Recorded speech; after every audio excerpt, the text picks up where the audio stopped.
Frédéric Lenoir du Bonheur, un voyage philosophique.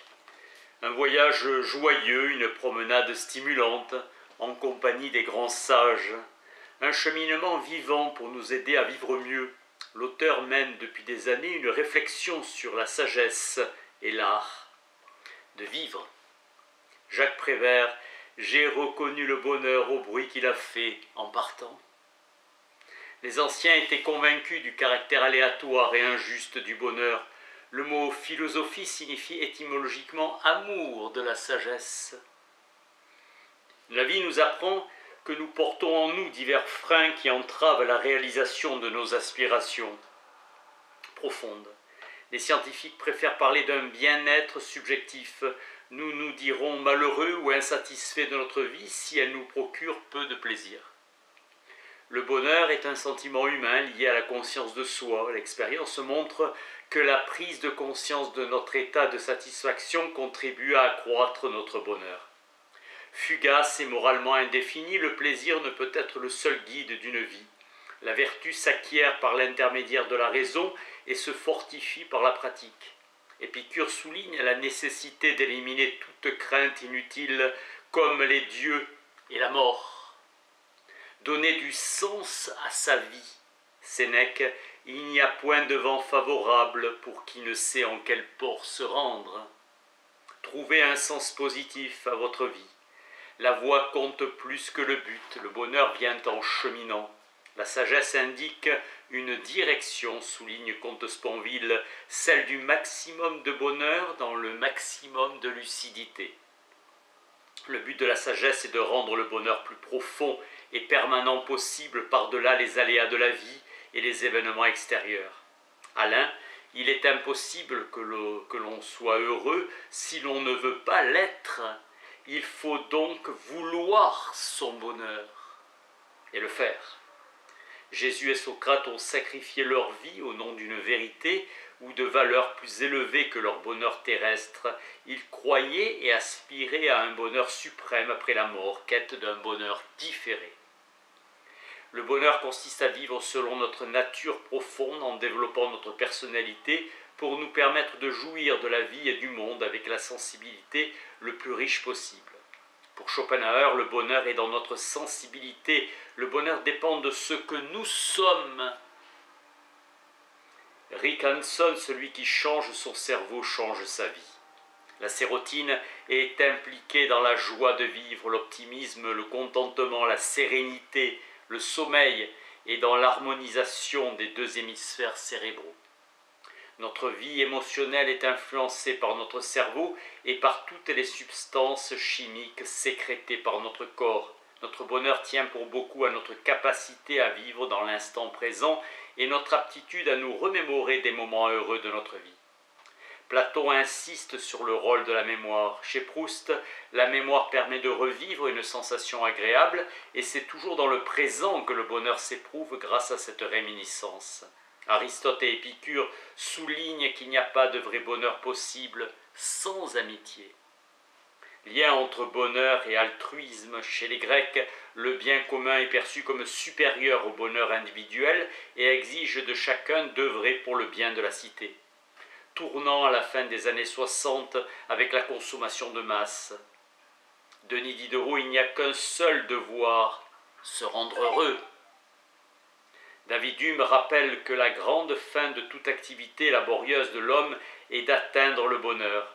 Épictète, n'attends pas que les événements arrivent comme tu le souhaites, décide de vouloir ce qui t'arrive et tu seras heureux. La sagesse stoïcienne vise la tranquillité de l'âme et la liberté intérieure. Le stoïcien préconise un examen de conscience quotidien.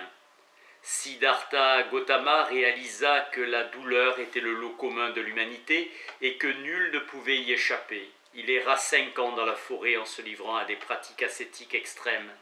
Assis au pied d'un pipal, il entra en méditation profonde.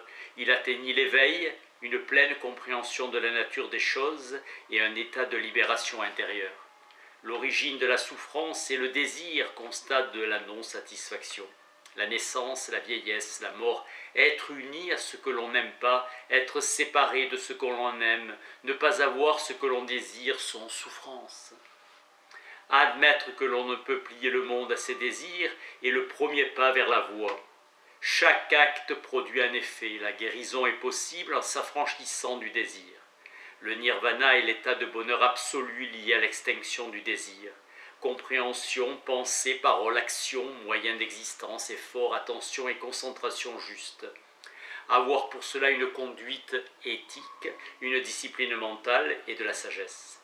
Le juste est nommé la voie du milieu.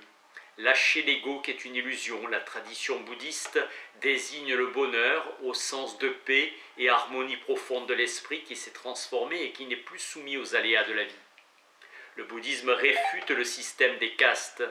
Nous prônons la liberté du désir et cette doctrine enseigne à nous libérer du désir. Michel de Montaigne va frayer un chemin de sagesse, joyeux et modeste. Rien de plus précieux que la vie, et pour être heureux, il suffit d'apprendre à aimer la vie et en jouir avec justesse. Sagesse du quotidien que Montaigne pratique dans sa vie intime et professionnelle.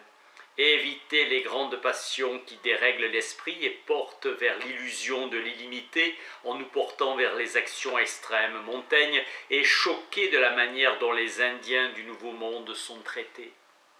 Il souligne la relativité des valeurs et des religions, il préconise un vrai projet éducatif qui consiste à apprendre aux enfants à développer le jugement. Il faut étendre la joie et retrancher autant qu'on peut la tristesse. Connaître et accepter sa nature propre pour apprendre à jouir au mieux de la vie et esquiver toute souffrance évitable. Les philosophes confucéens proposent aussi la nature comme modèle de sagesse. Ils prônent une sagesse humaine calquée sur l'ordre céleste parfait. Les taoïstes proposent une sagesse de la fluidité qui vise à entrer en harmonie avec le foisonnement même de la vie. Chuang Tzu prône un homme libéré des artifices de la culture et des coutumes, fidèle à la spontanéité par sa propre nature, un homme à l'écoute de son être profond. Intellectualisme confucéen et scepticisme taoïste. Lao Tzu prône une sagesse de l'accueil, de l'abandon et du non-vouloir. La joie du sage vient du fait qu'il a renoncé à tout ce qui le sépare du souffle et de l'harmonie. En renonçant à son ego, il devient pleinement homme. Avec Baruch Spinoza, la joie est le passage de l'homme d'une moindre à une plus grande perfection. Spinoza définit une voie rationnelle visant à conduire l'homme à la béatitude et à la liberté totale. Place centrale des affects, les émotions, et il a compris que l'être humain est mu par ses affects. Il montre que le voyage vers la liberté et le bonheur commence par une exploration en profondeur de nos désirs et de nos émotions. L'homme ne naît pas libre, il le devient. Accéder à la liberté joyeuse, véritable salut, libération.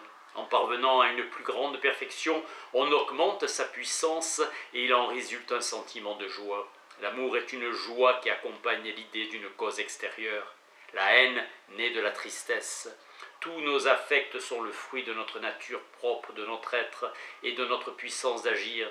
Spinoza propose une vision amorale du monde, remplaçant le bien et le mal par le bon et le mauvais. Le bon s'harmonise bien et augmente notre puissance, donc notre joie. Le mauvais nous intoxique et produit de la tristesse. Le bon comme mode d'existence raisonnable et ferme, qui nous fait grandir, nous rend plus heureux et joyeux. Le mauvais est désordonné et nous plonge dans la tristesse. La passion est dénoncée comme un esclavage, une servitude. Tout le projet de l'éthique vise à libérer l'homme de sa servitude intérieure par la connaissance. La connaissance de soi est le bien le plus précieux pour la vie commune. Spinoza voit dans le désir le moteur qui conduit l'homme à se hisser d'une joie imparfaite à une joie de plus en plus parfaite. Il écrit « Le désir est l'essence de l'homme ». Il précise qu'on peut réduire ou supprimer un affect par un affect contraire et plus fort que l'affect à réduire. La meilleure manière de lutter contre la peur est de développer la confiance. Contre la haine, développer la compassion. Pour Spinoza, nous sentons que nous sommes éternels. Dernière phrase de l'éthique, tout ce qui est beau est difficile autant que rare. Être heureux, c'est aimer la vie, toute la vie. c'est vivre intensément chaque instant. L'exercice de l'esprit consiste à éliminer tout ce qui en nous fait obstacle à la joie de vivre. La connaissance philosophique, entendue comme exercice spirituel, permet la libération de la joie enfouie dans le cœur de chacun. Robert Misrahi écrit que l'éthique est une entreprise philosophique de reconstruction de la vie dans la perspective de la joie. Merci.